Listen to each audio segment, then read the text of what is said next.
उन 100 कुओं में से पहला कुआं है जिन्हें हम इस वीडियो में बनाने वाले हैं। पानी पानी पानी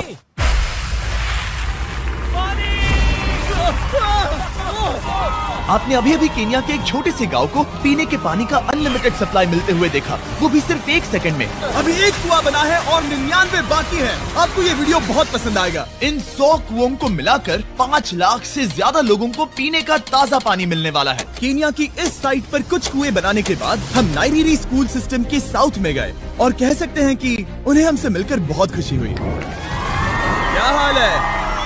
मैंने ऐसा नहीं सोचा था। स्वागत के लिए शुक्रिया। समझ नहीं आता कैसे रिएक्ट करूं। बहुत बहुत शुक्रिया दोस्तों। हमारे आने पर इस गांव ने हमारा जोरों से स्वागत किया और नोलन इसमें थोड़ा खो गया। नोलन जैसा अजीब इंसान मैंने कभी नहीं देखा और ये मेरी गलती नहीं है। और फिर वहाँ का स्कूल देखने के बाद ये रहे हमारे मेहमान। क्या हाल है? दिन अच्छा बीत रहा है ना? सबसे मिलकर अच्छा लगा। सबको गुड डे। एक टीचर ने मुझे दिखाया कि स्टूडेंट्स कहाँ से पानी पीते हैं, जो कि एक बहुत ही अनसेफ नदी से आ रहा था। तो आपके स्टूडेंट्स यहीं से पानी पीते हैं? हाँ ये बुरी बात है। हाँ, स्टूडेंट्स हमेशा डायरिया जैसी बीमारी, टाइफाइड जैसी बीमारी की कंप्लेंट्स करते हैं क्योंकि वो ऐसा पानी पीते हैं। तो हाँ। हम कोशिश करते हैं, पर देख रहे हो ना, अब क्या कहा जाए। पर क्या करे, जिंदगी तो जीनी ही है और पानी तो सबको चाहिए होता है। जाहिर है कि इनकी हालत सच में बहुत खराब है। असुरक्षित पानी पीने से इन बच्चों की जिंदगी बहुत कम होती जा रही है, पर कम से कम इस गांव की मदद करने की हम पूरी कोशिश करने वाले हैं। क्या पता ये मुझे फिट आएगा या नहीं। मेरा सिर बड़ा है। देखते हैं पानी मिलता है या नहीं। ओह,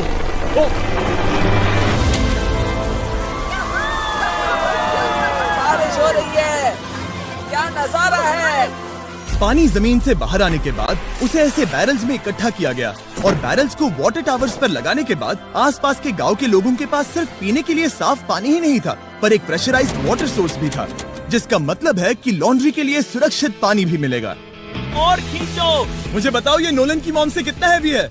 नोलन की मॉम से दुगना। Oh God। मैं तुम्हें यहाँ से धकेल दूंगा। ठीक है, इसे अब यहाँ रख दो।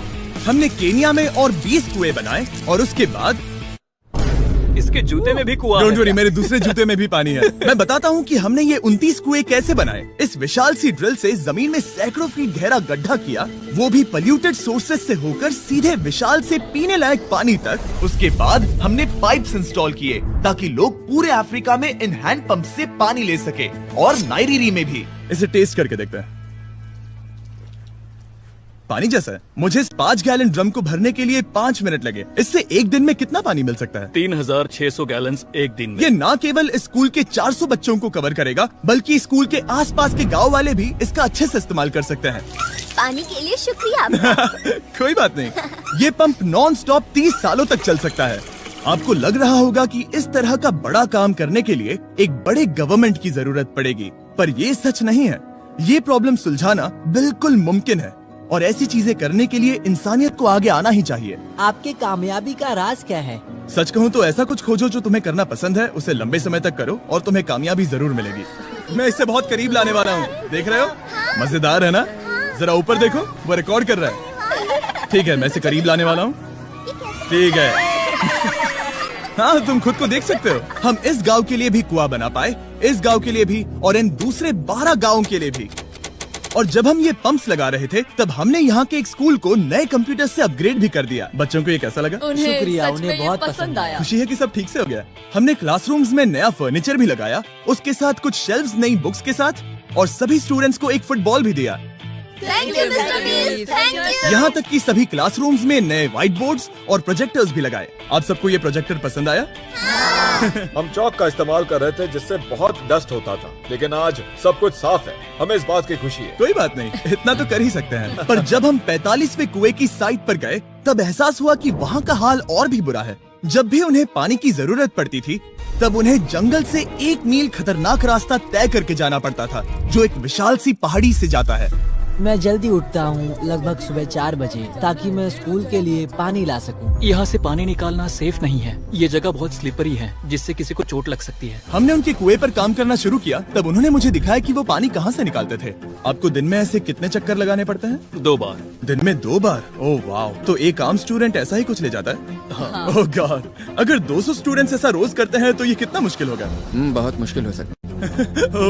ओह गॉड, ये ढलान तो बहुत बड़ी है। अरे यार, ये ढलान तो रुकने का नाम ही नहीं ले रही। हर रोज मैं सच में दंग रह गया कि ये चढ़ाई कितनी मुश्किल थी। ये सब इतना कुछ करते हैं ताकि वो यहाँ तक पहुँच सके जहाँ इन्हें साफ पीने का पानी मिल सके। आमतौर पर आप पानी यहीं से लेते हो? हाँ। और पानी भरने के बाद ये जग्स लगभग 18 किलो तक हो जाते हैं, जो इन बच्चों के लिए पहाड़ियों से ले जाने के लिए बहुत मुश्किल है।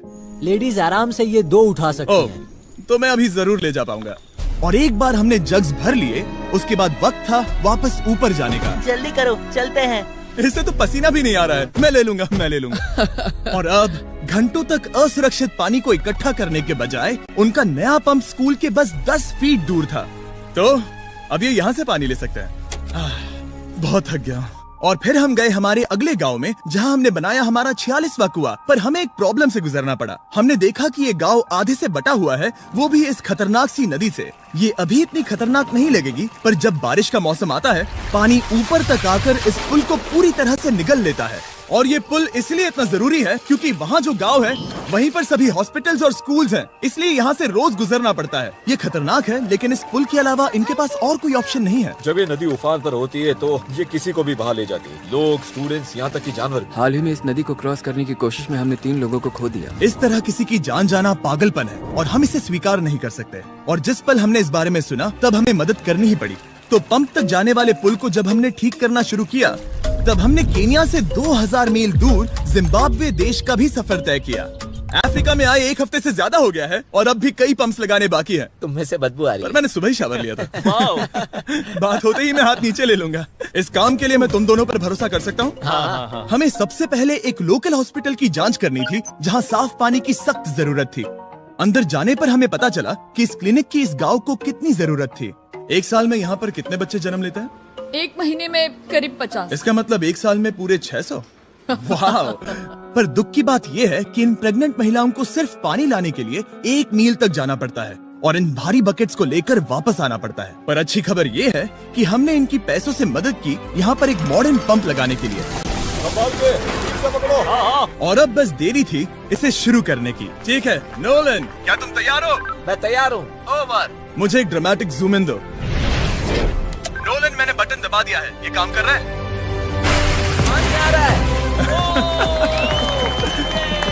आप जाकर चेक करना चाहेंगे? हाँ। वहाँ पर? हाँ, चलो चलिए, चलते हैं। लोगों को पानी मिलता देख मुझे आखिर बहुत अच्छा खुशी हो पानी रही मिल ही है। गया। ये सच में एक कमाल की बात है। हमारा नोलन एक प्रोफेशनल डांसर है। हाँ। मैं डांस कर रहा हूँ। वो कर क्या रहा है? सॉरी, मैं नहीं चाहता कि आप इसे और देखें। साफ पानी मिले ये पक्का करने के अलावा इस गांव में बहुत से स्टूडेंट्स को ट्रांसपोर्टेशन की भी दिक्कत थी, तो हमने इन सबको नई साइकिल्स देने का फैसला किया। बच्चे बहुत ज्यादा हैं, पर हमने साइकिल्स भी उतनी ही खरीदी हैं। सच बताऊं तो मुझे साइकिल चलाना नहीं आता। जिमी को सिर्फ साइकिल देना आता है। कभी इसे चलाना नहीं सीखा। तो चलो हम एक रेस लगाते हैं। 3, 2, 1, गो! ओह माय गॉड, सभी मुझसे आगे जा रहे हैं। संभल के, मुझे चलाना नहीं आता, किसी को उड़ाना नहीं चाहता। तुम इसे चलाओगे? ठीक है, जाओ चलाओ। ओके।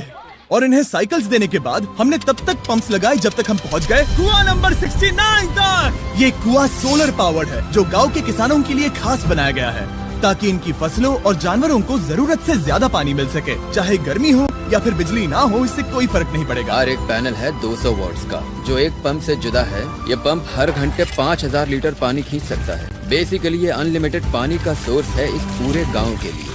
ये बहुत बढ़िया है। और जिम्बाब्वे छोड़ने के बाद हम चाहते थे कि अफ्रीका की सभी कम्युनिटीज को पानी मिलता रहे, इसलिए हमने और कुछ पंप्स बनाए युगांडा में, सोमालिया में और कैमरून में। कैमरून में हमने क्या क्या किया ये देखने के लिए फिलैंथ्रोपी चैनल पर हम जल्द ही एक वीडियो अपलोड करने वाले हैं। इन गाँव में वक्त बिताने पर मुझे एहसास हुआ कि पंप्स लगाना कितना जरूरी होता है।